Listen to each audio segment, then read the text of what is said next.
Okay, when my last video ended, I was going to say, and I might add feathers to the top of the lampshade, but I'm not going to because it's just a little too much, I think.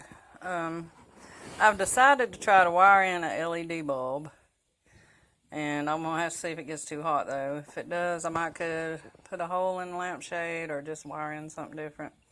But what I'm going to do, I cut some holes.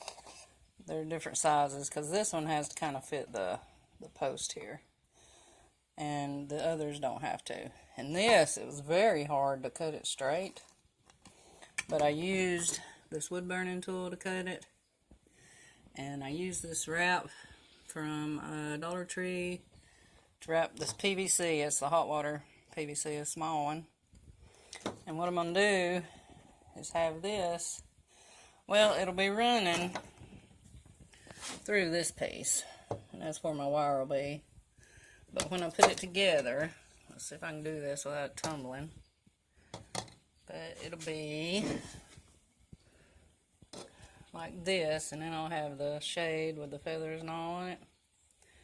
So I just wanted to show y'all that. And that's the lamp kit I got at Walmart.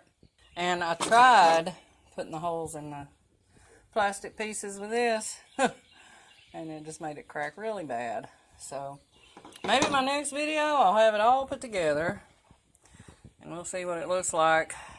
But that's all for now. Thanks.